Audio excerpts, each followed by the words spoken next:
오늘 영상은 서울 아파트 경매 이야기인데요. 서울 아파트 어떻게 보고 계신가요? 서울은 대한민국 토지의 약 6% 정도 되는 땅덩어리에 불과한데요. 서울을 원하는 실수요자뿐만 아니라 전국의 투자 수요까지 겹쳐 있어서 항상 경쟁이 많고 경매 낙찰이 어려웠습니다. 대출도 막혀 있어서 아예 쳐다보지 않는 분들도 많았는데요. 강남 3구와 용산을 제외하고 규제 지역도 전 지역에 해제되었습니다. 3월부터 막혀있던 사업자 대출도 풀렸는데요. 몇 년 만에 대출을 적극적으로 활용할 수 있는 조건이 되었습니다. 그렇다고 막 사기에는 부담되죠. 금액도 장난이 아니고요. 여전히 서울에서 입지 괜찮다 하는 아파트는 10억, 20억 감정가가 우습게 나옵니다. 낙찰되는 가격도 언론이나 유튜버들이 얘기하는 반값 경매와는 달리 낙찰가가 결코 만만치 않은데요. 그래도 간혹 억 단위로 낮게 낙찰되는 모습을 보이고 있으니까 아파트 경매 지금부터는 서서히 관심을 가져보셔도 좋을 것 같습니다. 오늘 이야기는요, 경매만 세 번째 진행 중인 서울 용산 한강변 재건축 아파트에 어떤 사연이 있는지 한번 이야기해보고요. 그리고 그 물건과 비롯해서 재건축 재개발 조합원 지위 승계에 대해서 주의사항을 간단히 살펴보겠습니다. 내용이 조금 어려울 것 같은데 재개발 또는 재건축 경매로 잘 사면 꽤 괜찮거든요. 관심 있는 분은 집중해서 보시면 좋을 것 같습니다. 그리고 현재 진행 중인 서울 아파트 경매 탑 10 리스트인데요. 서울 아파트 중에서 적당한 차익이 예상이 되고 또 권리관계에는 특별히 하자는 없는 것들로 사건 번호를 넣었습니다. 들어가 볼게요. 오늘 물건은 용산에 있는 산호아파트 B동 1층 물건이에요. 3월 14일에 첫 매각기일을 앞두고 있고요. 감정가는 17억 5천입니다. 현장에서 찍은 사진이고 굉장히 낡았죠. 그리고 복도의 모습을 보더라도 오래된 70년대 아파트 모습을 보여주네요. 그런데 이 물건의 위치를 보면요, 산호아파트가 있고 여기 B동이거든요. 이 정면으로는 한강 뷰가 나오고 그리고 건너편에는 원효대교와 여의도가 자리하고 있습니다. 가까운 곳에 용산 정비창 대규모 개발이 예정되어 있는 곳이 바로 인접해 있고 현대차 관련 부지도 옆에 있어요. 상당히 좋은 위치인 건 분명합니다. 재건축이 된다면 이런 모습으로 변모하게 될 것으로 보이고요. 이 물건이 예전에 경매로 처음 나왔던 거는 2015년에 경매로 나와서 5월달에 낙찰되고 4억 9천 약 400만원 정도로 5명이 입찰을 해서 낙찰이 되었어요. 2015년 7월에 잔금 납부가 돼서 소유권이 넘어가고 낙찰 받고 한 달도 안 돼서 바로 팝니다. 약 5억 정도로 낙찰 받고 매도는 6억에 했네요. 1억의 차익이 바로 났으니까 이 정도면 경매로도 상당히 잘 낙찰받고 잘 판 케이스에 속하거든요. 그런데 매도한 시점이 2015년입니다. 2015년부터 2021년까지 서울은 계속 활활 타올랐죠. 낙찰자보다 이때 매수한 분이 결과는 더 좋아질 것 같습니다. 6억에 매수하고 몇 년 뒤에 10억 이상 대출을 받아서 다시 경매로 나옵니다. 2021년 8월 약 6년이 지나서 경매로 다시 나왔는데요. 감정가는 12억 9,500 그리고 낙찰가가 무려 17억 5,900. 그러니까 처음에 5억대로 낙찰되고 바로 6억에 팔리고 6억에 산 사람은 경매로 매각이 됐는데 17억 5,900에 낙찰이 되었어요. 그런데도 소유자는 이 경매를 막습니다. 취하 대출을 받아서 이 경매를 막아버린 거죠. 경매로 파는 것보다 앞으로 더 오를 거라고 판단을 한 거죠. 그리고 얼마 안 지나서 지금 경매 17억 5천으로 다시 나와 있죠. 현재 대출 원금과 지연이자가 약 21억 정도로 청구되어 있습니다. 그러니까 6억에 사서 21억 정도를 사용한 거죠. 정리를 해보면 2015년 경매로 5억에 낙찰받고 이 낙찰자는 6억에 바로 팔아요. 그리고 2021년 경매로 나와서 17억 6천 정도로 낙찰이 됐는데 소유자는 경매를 막아버려요. 대부업체를 써서 경매를 막습니다. 결국 세 번째 경매는 현재 17억 5천 정도로 감정되어서 나와 있고요. 현재 대출 원금과 지연이자만 21억 정도가 청구되어 있습니다. 권리 분석으로 넘어가 볼게요. 등기부상 인수 권리는 없습니다. 근저당 하나 설정되어 있고 이런 압류들은 모두 소멸돼요. 그런데 임차인 내용을 보면 전입이 2020년도에 돼 있고 대부업체가 이 기존 임차인보다 나중이에요. 그래서 선순위처럼 보이는데 경매를 신청한 채권자가 법원에 제출한 자료를 보면 임차인의 임대차 보증금은 없다는 세입자 확인서가 제출되었다. 그렇다면 보증금이 없으면 대항력이 없으니까 문제는 안 되는데 다만 이 세입자 확인서가 대부업체가 제출한 거니까 세입자의 자필 서명이 들어가 있는지 확인이 필요해 보입니다. 나머지 근저당들은 모두 소멸하니까 등기부상 권리관계는 안전하다. 그리고 세입자의 자필 서명이나 인감 같은 것들이 첨부되어 있는 이 확인서인지는 별도로 확인이 필요하다 정도로 정리를 해보겠습니다. 최근 시세를 보면 바로 옆동의 1층이 매매 19억에 최저가로 매물이 나와 있더라고요. 최근 분위기나 호가 상황을 고려하면 17억 5천이 감정가였잖아요. 1억 5천 정도 차이를 보고 신권에 들어가기에는 애매한 금액으로 보입니다. 또 경매 사이트에서는 미납관리비가 1,100만원 이상이라고 기재가 돼 있어요.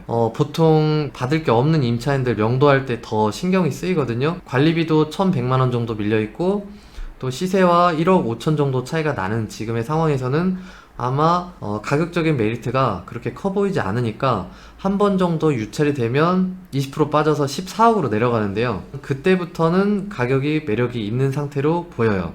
그런데 재건축이나 재개발에서 경매로 낙찰받으면 그걸로 끝나는 게 아니죠. 재건축 아파트는 조합원 지휘승계가 잘 이루어져야 하는데요. 조합원으로 알고 새 아파트 받을 생각으로 낙찰을 받았는데 조합원 지휘승계가 안 되면 현금 청산으로 넘어갈 수 있거든요. 지금 현재 용산과 강남 3구는 규제 지역으로 묶여 있고 이 지역에서는 조합원 지휘승계를 꼼꼼하게 따져야 됩니다. 현재 산호아파트 같은 경우는 조합 설립 인가가 2017년 8월에 이루어졌고 작년 12월에 사업시행 인가 신청까지 이루어진 상태로 보여요. 도시 및 주거환경정비법, 도정법에서는 조합원의 자격을 투기 과열지구, 규제지역에서 조합 설립 인가가 된 이후에 양수한 자는 조합원이 될 수 없다라고 하고 있어요. 그 예외로 불가피한 사정에 양도할 때는 조합원 지휘승계를 해주겠다 해서 규정을 하고 있는데요.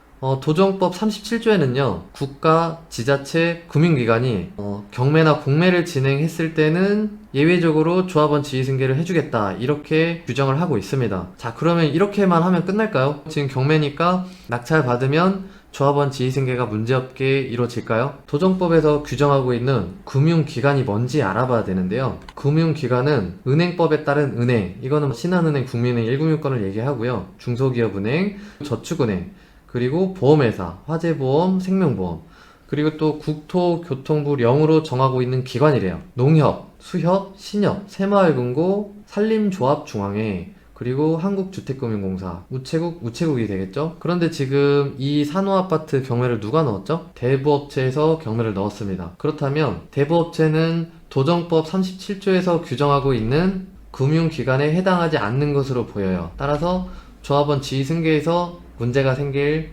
여지가 있습니다. 법원 매각물건 명세서를 보면 조합원 지휘승계 여부를 가지고 조합에 여러 차례 사실조회를 했는데 조합에서는 미회신했다 얘기를 안 한 거죠.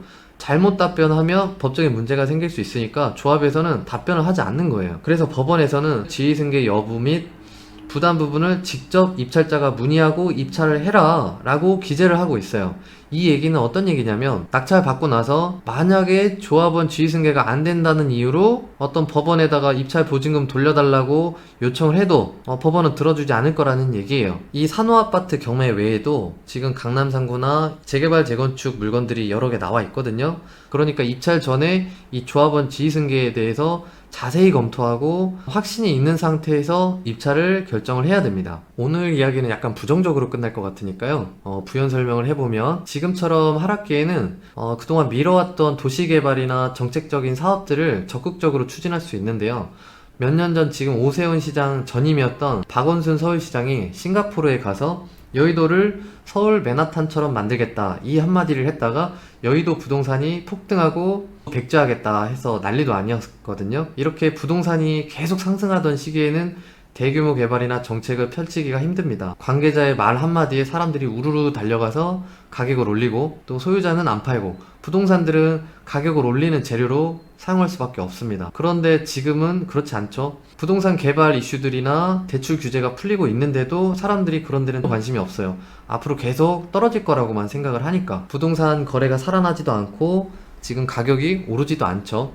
그래서 이럴 때일수록 급하지 않게 차분히 핵심 입지에 있는 물건들을 관심을 가져보시면 좋을 것 같습니다. 산호 아파트도 그렇게 해서 검토를 해봤는데 개인적으로는 조합원 지휘승계에 문제가 생길 것 같아서 다뤄 봤고요. 여튼 이렇게 큰 물건이 아니더라도 적은 돈으로도 입찰할 수 있는 핵심 입지의 물건들이 가끔 나오니까 관심을 가지고 보시면 좋을 것 같습니다.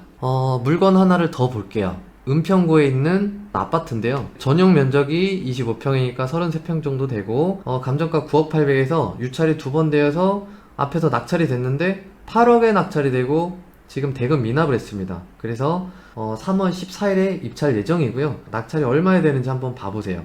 권리사항 하자가 없고 임차인도 소유자가 점유하는 것으로 보이니까 관리비 정도만 체크하고 입찰을 해도 되는 물건입니다. 그런데 대금 미납이 있으니까 입찰자가 별로 없겠죠. 대금 미납을 한 이유는 굳이 설명을 드려보면 여기 낙찰가가 8억이잖아요. 그리고 차순위 금액은 6억 6천 정도밖에 안 돼요. 1억 4천이나 차이 나는데 낙찰자가 누굴까요? 제가 볼 때는 대부업체일 가능성이 매우 높다고 생각을 합니다. 청구 금액이 8억 천 정도? 올해 1월달 초는 경매 시기가 매우 좋지 않았기 때문에 자신들이 낙찰을 받고 시간을 지연할 목적으로 대금 미납을 하지 않았나. 당시 5,800만원의 보증금은 결국 낙찰이 되면 이 채권자들에게 결국 배당이 됩니다. 그래서 지연 목적으로 낙찰을 받았을 것으로 추정이 되고요. 지금 현재 나와 있는 매물은 매매가 8억 정도로 나와 있는데 전세가 6억 정도예요. 만약에 6억이나 6억 초반 정도로 받는다면 이 물건은 들어가는 돈이 별로 없이 낙찰 받을 수도 있겠죠. 결과가 어느 정도로 나오는지 나중에 댓글로 남겨보겠습니다. 그리고 오늘 영상의 마지막인데요.